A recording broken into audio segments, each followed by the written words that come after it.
manguddoo gaafanneeti afaan oromootiin sifatu salaatu nabii rasuuli eenyu sheebbashi nu barsiisaa turanii sanumarraan gaa rabbiin hiree tana nu fidee as nu fide mana duraan masginni mana rabbi osoo ta'uu kan afaan somaaliitiin keessatti barsiifamu keessatti barachaa turre jechuudha. Yeroo sanirraa jalqabee yaasingaa waliin nu qabee masgida kana ka oromoon bitatteetu jira North Minneapolis keessa jira jedhanii waliin nu qabanii nu fidan seenaan gaachirraa jalqabdi. Ani akka nama tokkotti afaan kiyya kan oromoo duraan caccabaa ture afaan sirrii haasawaan turre maaliif baqaa fi kanaaf olii fi gad deemaa turreef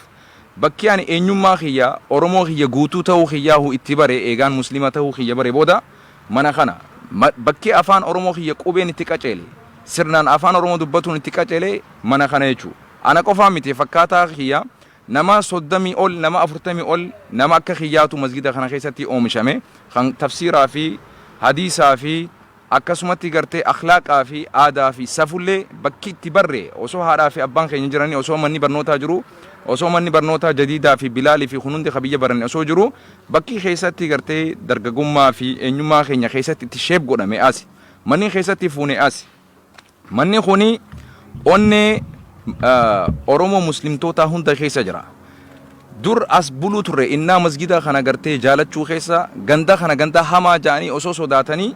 sodaa san lakkisnee gaafa gartee sodaa san dhiisnee rasaasa afaan deemaa as dhufaa ture jechuudha. Ganda kana maaliif jaalala masgida kanaaf qabnu jechuudha. Jaalalli masgida kanaaf qabnu lola asitti deemamu rasaasa asitti dhukaasamu irraa nuun oolchine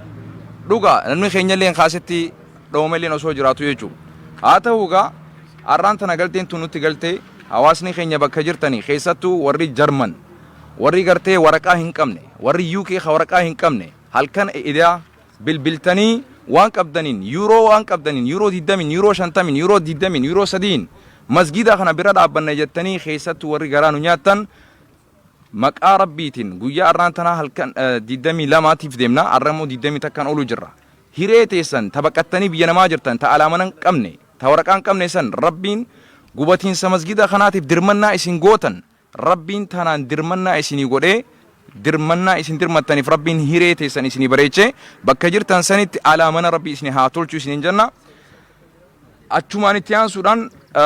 oduun garii ta gartee ganda keessa deemaa jirtu masgidni kun hin lakkifamne hin dagamne ani mataan kiyya as keessa baradhee afaan ingiliffaatiin namni khutbaa keessa godhaa jiru tokko ana akkasumatti obboleessa keenya Khalifa akkasumatti Sheekh Eliyaas ture amma inni bakka biratti hojii argatee godaane malee abdootu asitti barsiisa guyyaa saftii falada madarsaa sa'a booda jechuudha. Madarsaan toofi dur jalqabamee jiru ammallee hin dhaabbanne ganama saftii falada sa'a 9 irraa ilaa sa'a takka asitti barsiifamaa jira. Akkama nama durataa madarsaa toofiqitti barattoota 400 fi ol hogganutti madarsaan ammallee biraanchiin toofik guddaan kanuti khaleessa asitti ijoollee 70 ol ta quraana hafazde keessatti oomishne santuutu deebi'ee as keessa barsiisaa jira. Madarsaan itti deemaa jira. Hawaasni akkam goonaa je'ee marii irratti jira malee gurguruufillee masgida rabbii namni fedhii qabu hin jiru hin gurguramu. Kanaafuu gabaabatti walaloo bareedduu takka ta qilleensi nasri bubbisee jettuun obboleessi keenya qopheesse. Waa'ee mana rabbiitiin ilaalchisee tanaan isinii xumura walaloon tungaa walaloo ajaa'ibaati mee qalbii takkaan dhaggeeffadhaa obboleessa kiyya kaniin akkaan jaaladhu qilleensi nasri bubbisee kaja'u tumsi rabbii bubbisee kaja'utu isaa barreesse mee gaana caqasaagaa waa masjidaa jetti walaloon. Masjidni mana rahmaanii suuqii aakhiraati dhiqicha addunyaa fi aakhiraa jidduuti hospitaala dhukkuba qaamaa fi qalbiiti paarlaamaa muslimtootaati galaana ibaadaati mu'mintoonni qurxummii isaati dungoo ruuhiiti. Masjidni yuunivarsiitii beekumsi keessatti ol gahu iddoo dhalli ilma namaa itti wal qixxaa'u mana hoggansi siyaasaa itti kurfaa'u bakka dhaloonni hegeree itti qophaa'u.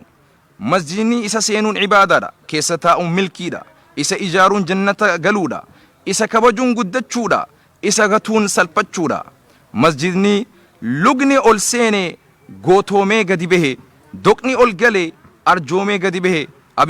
Abibakartu achi keessatti eebbifame Kaalittu achitti leenjifame Salahaddin al-Ayyubitu achitti qarame Umar ibn al-Khattab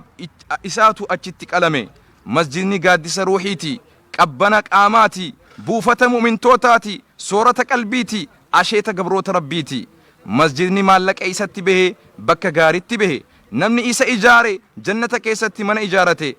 najisni keessa hin jiraatu mu'mina malee najisni isatti hin kalaa'u xaahira malee munaafiqni isatti hin boqotu muslima malee masjidni goda hiyyeessaati qooda nama maraati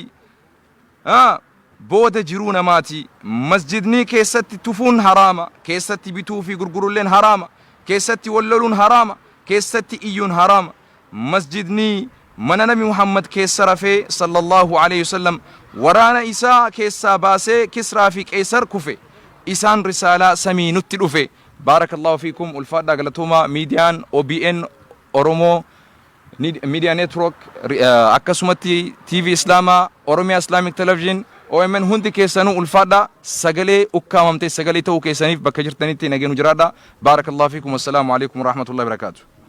عليكم السلام ما شاء الله ما شاء الله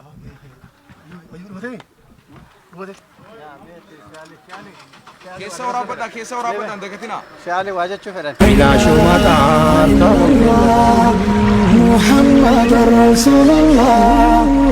لا إله إلا الله محمد رسول الله